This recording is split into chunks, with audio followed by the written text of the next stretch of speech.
Hello दोस्तों, नमस्कार। वापस से हम आ गए हैं बीएससी नर्सिंग पुराने साल के पेपर के साथ। और पुराने साल के जो क्वेश्चन पेपर है उसको अभी सॉल्व करेंगे। यहाँ पे अगर इसमें मैं सिर्फ पी वाई क्यू को सॉल्व कराने वाला हूँ। अगर आपको कॉन्सेप्ट इसमें से देखना है, क्या देखना है, कॉन्सेप्ट देखना है, तो इसको लेके सीयूईटी वाला जो लेक्चर्स है जो कि अपलोड हो चुके हैं उसको आपको देखना है, वहां से कॉन्सेप्ट समझ जाना है। यहाँ पे मैं इसको सॉल्व कराऊंगा बिल्कुल। तो देखते हैं हम बीएससी नर्सिंग में 2022 से 24 तक हमसे कैसे सवाल पूछे गए थे। तो चैप्टर थर्ड करंट इलेक्ट्रिसिटी धारा विद्युत, ठीक है, यूनिट 2 के अंदर आता है ये। यहाँ में बात करें तो क्वेश्चन फर्स्ट हमसे पूछा था, the resistance of a conductor depends on. Conductor का रेजिस्टेंस किस पे डिपेंड करता है? तो बेसिकली यार रेजिस्टेंस या प्रतिरोध का फॉर्मूला होता है आर इज इक्वल टू कितना होता है, आर इज इक्वल टू हो जाएगा row and that is L by A. ठीक है, रो रो क्या है, ये रेजिस्टिविटी बोलते हैं इसको, है ना। ये मटेरियल पे डिपेंड करता है, उसकी प्रकृति पर, मटेरियल कौन सा कैसा है।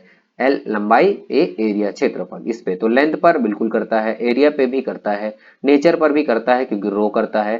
तो इसका मतलब ये सब पे करता है। ऑप्शन डी हमारा करेक्ट हो जाएगा। ओके, क्वेश्चन सेकंड हमसे पूछा था, ओम के नियम से पोटेंशियल V और करंट I, ठीक है, potential different V and current I के बीच का ग्राफ कैसे होता है। तो भैया इसका ग्राफ अगर मैं बनाना चाहूँ, so that is V and that is I, and दोनों के बीच का ग्राफ जो होगा वो डायरेक्टली प्रोपोर्शनल स्ट्रेट लाइन होता है।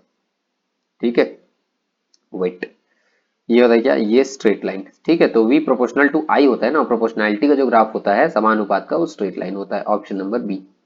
ठीक है, तो ये हो जाएगा। थर्ड में अगर बात करें, किरचॉफ फर्स्ट लॉ कौन से नियम पर बेस्ड है, कौन से कंजर्वेशन पर बेस्ड है। तो किरचॉफ का जो फर्स्ट लॉ होता है ना, ये बेस्ड होता है चार्ज कंजर्वेशन पर। ठीक है, चार्ज कंजर्वेशन, आवेश संरक्षण के नियम पर आधारित होता है। वही अगर हम बात करें सेकंड लॉ, तो सेकंड लॉ किस पर बेस्ड होता है जी, सेकंड लॉ बेस्ड होता है एनर्जी कंजर्वेशन पे, कंजर्वेशन ऑफ एनर्जी, ऊर्जा संरक्षण के नियम पर आधारित। फर्स्ट लॉ बोला है तो first law charge conservation, option C हमारा करेक्ट हो जाएगा। वही अगर हम बात करें फोर्थ नंबर, फोर्थ में क्या बोला देखते जाओ, 2 ओम 3 ओम 5 ओम के तीन रेजिस्टेंस को सीरीज में जोड़ दिए हैं, है ना। तीन को 2 ओम, उसके बाद 3 ओम, उसके बाद 5 ओम, अगर सीरीज में जोड़ दिए हैं 2 3 एंड 5, तो इसका इक्विवेलेंट रेजिस्टेंस क्या निकलेगा, तीन, दो सबको जोड़ दो, तीनों को डायरेक्ट जुड़ता है ना, R1 plus R2 plus R3, इस टाइप से, है ना। तो ये कितना हो जाएगा, ये हो जाएगा 2 प्लस 3 प्लस 5, तो दैट इज 10 ओम। ठीक है, कहाँ है, ऑप्शन फर्स्ट करेक्ट। ठीक, चलो तो आगे बढ़ेंगे तो हमें फिफ्थ नंबर का क्वेश्चन दिखता है, किसी तार का विशिष्ट प्रतिरोध या प्रतिरोधकता, रजिस्टिविटी पूछा है। ठीक है, रजिस्टिविटी जो होता है ना, ये सिर्फ और सिर्फ डिपेंड करता है किस पर, मटेरियल पर। ठीक है, ये नेचर ऑफ मटेरियल पर, बेसिकली नेचर ऑफ मटेरियल, पदार्थ की प्रकृति पर। ठीक है, तो ये ऐसे डिपेंड करता है।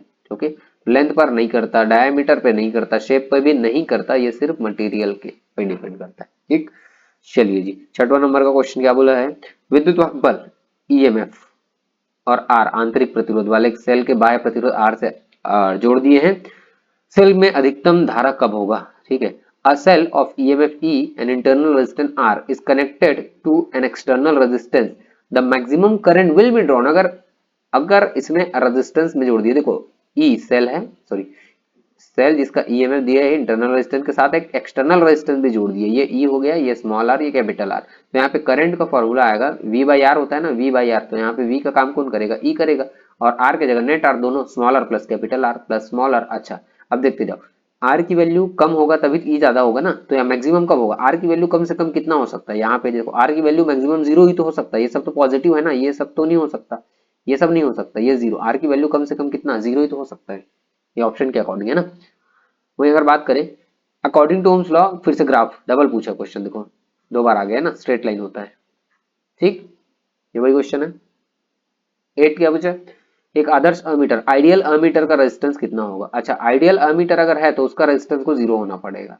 ठीक है, और अगर वोल्ट मीटर है तो, वोल्ट मीटर है तो उसको इनफाइनाइट होना पड़ता है। ठीक है, वोल्ट अगर मीटर है तो उसको इनफाइनाइट होना पड़ेगा, वी सॉरी वी के लिए आर को इनफाइनाइट होना पड़ता है, तो यहाँ पे तो जीरो आएगा, नो प्रॉब्लम। ठीक है, चलो जी, क्वेश्चन नंबर 9 क्या पूछा है, दो रेजिस्टेंस जब दो प्रतिरोध R1 R2 पैरेलल में जुड़े हैं तो उनका इक्विवेलेंट रेजिस्टेंस क्या होगा। पैरेलल में जुड़े हैं ना, पैरेलल में क्या होता है, 1 by R equal to 1 by R one plus 1 by R two, ये होता है ना, 1 by R one plus 1 by R two, so 1 by R is equal to, cross multiply कर दो यहाँ पे, हो जाएगा R2, ये इधर आएगा तो ये हो जाएगा R1, divided by R1 R2, ठीक है, फ्लिप कर दो।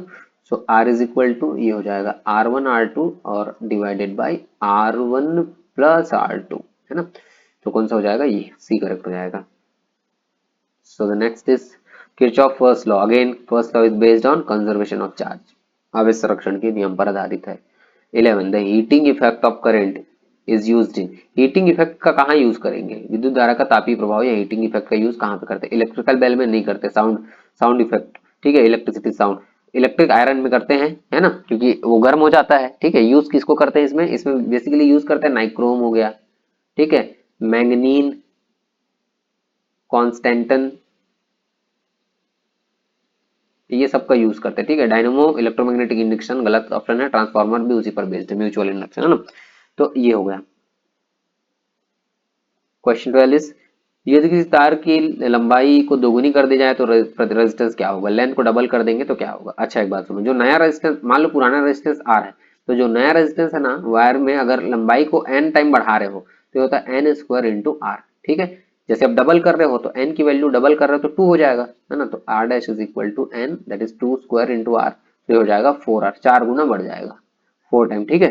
अगर 3 गुना बढ़ाएंगे तो कैसे होगा, तो R dash is equal to ये 3 स्क्वायर हो जाएगा तो 9 आर, 9 गुना बढ़ेगा, ठीक है, स्क्वायर टाइम बढ़ता है ये, तो कितना बढ़ेगा, 4 गुना, ठीक।